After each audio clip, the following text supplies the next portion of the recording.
नमस्कार, बहुत स्वागत है। मैं हूं आपके साथ भावना शर्मा। तो आप सब जानते हैं कि अब शारदीय नवरात्रों की शुरुआत होने वाली है, जो इस बार शुरू हो रहे हैं 26 सितंबर से लेकर के 5 अक्टूबर तक।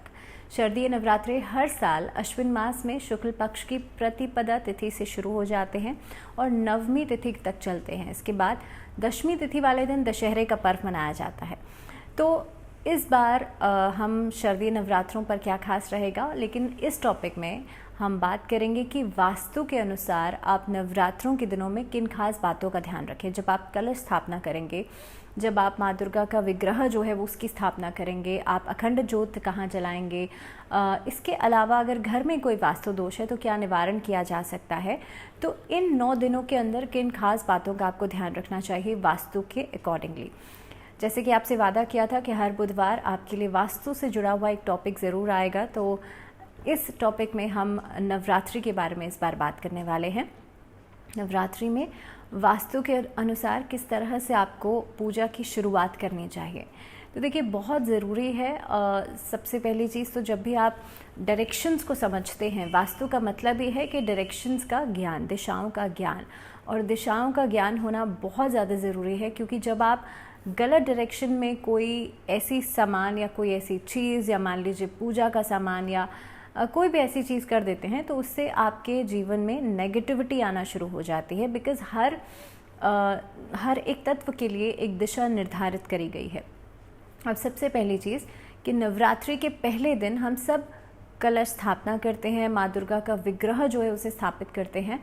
तो सबसे पहले दिन आपको ये ध्यान रखना है कि वास्तु के अनुसार लाल रंग शक्ति का प्रतीक माना गया है, और नवरात्रि का मतलब ही है कि 9 शक्तियों का मिलन। माँ दुर्गा के 9 अलग अलग स्वरूपों को हम इन 9 दिनों में आवाहन करते हैं, पूजते हैं, स्थापना करते हैं। तो इसीलिए लाल रंग का महत्व बहुत ज़्यादा है। लाल रंग अट्रैक्ट करता है माँ लक्ष्मी को, यानी कि पैसे को, फाइनेंसेस को, अबंडेंस को।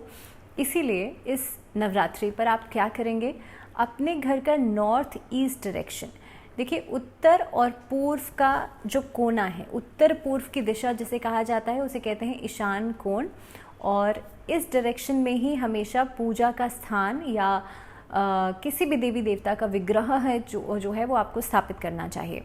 तो आप सबसे पहले क्या करेंगे, लाल आसन एक चौकी के ऊपर बिछाएंगे घर के नॉर्थ ईस्ट यानी कि उत्तर पूर्व की दिशा में।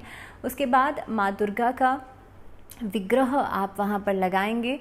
कोशिश कीजिएगा कि अगर अष्टलक्ष्मी का आपके पास चित्र है तो वो भी आप ज़रूर लगाइएगा। इसके बाद आपको कलश स्थापना जब आप करेंगे, तो कलश स्थापना यानी क्योंकि जल का जो डायरेक्शन मानी गई है वो उत्तर की दिशा मानी गई है, और आप देखेंगे उत्तर की दिशा कुबेर भगवान की भी मानी गई है, यानी कि यहीं से पैसे का फ्लो आता है, यहीं से मनी का फ्लो आता है। तो यहाँ पर एक जल का पात्र जो है वो आप भर करके रखेंगे। अब आपको कैसे रखना है, एक मिट्टी का आपको घड़ा लेना है, मिट्टी के घड़े के अंदर जल भरिए, उसके ऊपर आपको आम के पत्ते, उसके यानी कि जो उसका मुख है उसके ऊपर आम के पत्ते चारों ओर लगा देने हैं। उसके बीच में आपको नारियल रखना है। नारियल को चुनरी से लपेट देंगे और उसके चारों तरफ आम के पत्ते होंगे, या अशोक के पत्तों का आप इस्तेमाल कर सकते हैं। उसके बाद आपको उत्तर की डायरेक्शन में, यानी कि जहाँ पे आपने माता का विग्रह लगाया है, स्थापित किया है, उसके बाद थोड़ा सा नॉर्थ की डायरेक्शन में वहाँ पर आप कलश स्थापना करेंगे।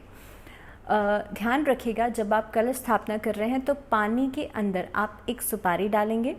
उसके अलावा आप एक चांदी का सिक्का डाल सकते हैं, या अगर चांदी का सिक्का नहीं है तो कोई भी कॉइन आप डाल सकते हैं। इसके अलावा थोड़े से अक्षत ज़रूर डालिएगा और थोड़ा सा गंगा जल ज़रूर डालिएगा।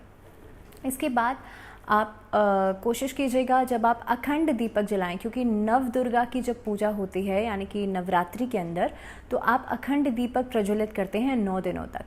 अखंड दीपक आपको आग्नेय कोण में जलाना है, यानी कि साउथ ईस्ट डायरेक्शन। जब आपने नॉर्थ में आपने जहाँ जल रखा है उसी के ही साउथ की डायरेक्शन में, साउथ ईस्ट की डायरेक्शन में आप अखंड दीपक प्रज्वलित कर सकते हैं।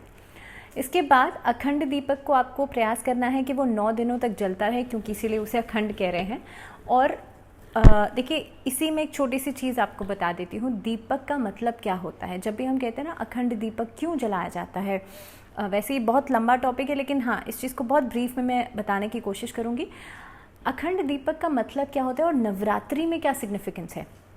जब भी दीपक जलता है तो उसका जो घी धीरे धीरे पिघलता है ना, वो आपको अज्ञानता से ज्ञानता की तरफ लेकर के जाता है। Because that is what it means कि जब दीपक जल रहा है, अंधकार से उजाले की तरफ ले जा रहा है, और जो घी है, घी अहम है हमारे अंदर का, धीरे धीरे वो पिघलता जाता है, तो आप नॉलेज की तरफ बढ़ते हैं। क्योंकि अहम कम होगा तो आपके अंदर विजडम आएगी, आपके अंदर पावर आएगी, आपको नॉलेज मिलेगी। इसीलिए जो नवरात्रि के 9 दिन बताए गए हैं, तो पहले 3 दिनों के अंदर जो साधक का मन होता है वो तामसिक प्रवृत्ति होती है, उसके बाद राजसिक होती है, और आखिरी 3 दिनों में सात्विक प्रवृत्ति आती है। और आप जानते हैं कि 5वें दिन माँ सरस्वती का पूजन भी किया जाता है, क्योंकि माँ सरस्वती ज्ञान की देवी हैं, नॉलेज की देवी हैं। इसीलिए 5वें दिन माँ सरस्वती का पूजन ज़रूर करें। और जिस तरह से मैंने अखंड दीपक का आपको सिग्निफिकेंस बताया है कि तो इन 9 दिनों के अंदर अखंड दीपक ज़रूर प्रज्वलित करें साउथ ईस्ट की डायरेक्शन में, जिसे आग्नेय कोण भी कहा गया है। अब नवरात्रि के अंदर खेतरी का बहुत महत्व होता है। खेतरी जब आप बोते हैं, यानी कि जौ की खेतरी जब आप करते हैं, तो एक मिट्टी का आपको पात्र लेना है, उसके अंदर मिट्टी डाल करके जौ आपको बोने हैं, और वो सीधा आपको माँ दुर्गा का जो विग्रह आपने स्थापित किया है उसके सामने रखना है। जब भी आप खेतरी बोते हैं या खेतरी करते हैं, उसका मतलब यही है, क्योंकि कृषि प्रधान देश है हमारा, और इसीलिए जितनी अच्छी आपकी खेतरी होगी उतना ही वेल्थ, उतनी ही प्रॉस्पेरिटी आपके घर में होगी। तो हमेशा ध्यान रखिएगा, जब भी आप उसको बो रहे हैं तो सही तरीके से बोइएगा, ताकि उसका जो खेतरी हो वो अच्छे से हो आपके घर में। और जब आप उसे निकालेंगे तो चांदी के सिक्के का इस्तेमाल कीजिएगा। अगर चांदी का सिक्का नहीं है तो नॉर्मल कॉइन से भी आप उसे काट करके निकाल सकते हैं, क्योंकि नवरात्रि के आखिरी दिन जब आप कन्या पूजन करते हैं उसमें उसका इस्तेमाल किया जाता है। जब आप दशहरे के दिन अपने भाई को तिलक करते हैं तो उसमें भी उस खेतरी का इस्तेमाल किया जाता है, शुभता के लिए इस्तेमाल किया जाता है। तो इसीलिए उसको सही तरीके से सही डायरेक्शन के साथ उसकी खेतरी कीजिएगा, जौ को बोइएगा।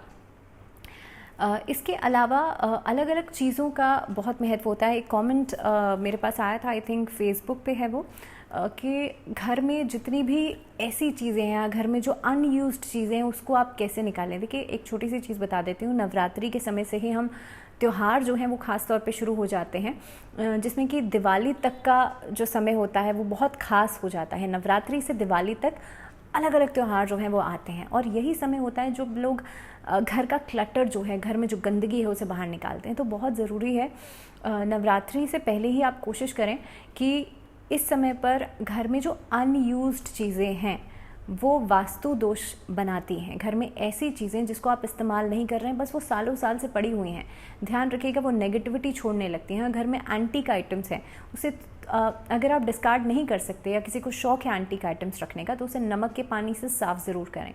इन केस यू आर हैविंग, आपके पास आपके घर में इलेक्ट्रॉनिक आइटम्स हैं, कई बार ऐसी चीज़ें होती हैं जो पड़ी रहती हैं सालों साल से, लेकिन उसका यूज़ नहीं होता। कई बार सीडीज़, कैसेट्स ऐसी होती हैं जो कि सालों साल से अनयूज्ड हैं, वो नेगेटिविटी क्रिएट करती हैं, फाइनेंशियल ऑब्स्ट्रक्शन लेकर के आती हैं, यानी कि पैसे को रोक देती हैं। तो इस तरह की ऑब्स्ट्रक्शन से अगर आप बचना चाहते हैं तो ऐसी जितनी भी चीज़ें हैं घर में उसे सबसे पहले डीक्लटर कर दीजिए। या मान लीजिए आपके यूज़ की नहीं है तो आप किसी और को दे सकते हैं, उसे डोनेट कर सकते हैं। दूसरी बात यह है कि घर में कई बार वास्तु दोष होता है, या कई बार कुछ ऐसी कंस्ट्रक्शन में वास्तु दोष हो गया होता है कि वो उसको ठीक कर पाना बड़ा मुश्किल है, या तो फिर आप रिकंस्ट्रक्ट ही करें। तो वो चीज़ अगर पॉसिबल नहीं है तो नवरात्रि के दिनों में क्या करना है, आपको घर के एंट्रेंस पर जो मेन चौखट है वहाँ पर हल्दी से स्वास्तिक बनाना है दोनों तरफ, और ये आपको हर दिन करना है, डेली करना है। दूसरा उपाय, नवरात्रि पर ये 9 दिन बहुत खास होते हैं। जैसे मैंने कहा ना, शक्ति का आवाहन हम करते हैं, और इस समय पर 9 स्वरूपों का पूजन हम करते हैं। तो हर दिन 9 दिनों में हर दिन एक दीपक अपने घर की मेन एंट्रेंस पर ज़रूर जलाएं। गाय के घी का दीपक होना चाहिए, और एक दीपक तुलसी के पौधे में ज़रूर जलाएगा। इससे भी घर में प्रॉस्पेरिटी बढ़ेगी, घर में फाइनेंशियल अबंडेंस बढ़ेगी। इसके अलावा अगर घर में फाइनेंसिस से जुड़ी हुई बहुत सारी प्रॉब्लम्स हैं तो इस नवरात्रि पर आप अष्टदल के ऊपर माँ लक्ष्मी का चित्र स्थापित कर सकते हैं। अष्टदल अपने हाथ से बनाइएगा या चावल से, अक्षत से आप बना सकते हैं। ध्यान रखिएगा, अक्षत खंडित नहीं होने चाहिए। तो अक्षत से आप अष्टदल बना करके उसके ऊपर आप माँ लक्ष्मी की कोई भी मूर्ति स्थापित कर सकते हैं, और ऐसा करने से आप देखेंगे आपके घर में फाइनेंशियल अबंडेंस बढ़ेगी, प्रॉस्पेरिटी बढ़ेगी। तो इन खास उपायों के साथ मैं आशा करती हूँ कि ये नवरात्रि भी आपके जीवन में शुभता लेकर के आए, प्रॉस्पेरिटी लेकर के आए। फिलहाल मुझे दीजिए इजाज़त, तो जुड़े रहिए चैनल के साथ। टिल द नेक्स्ट वीडियो अपना ध्यान रखिए, दीजिए इजाज़त, नमस्कार।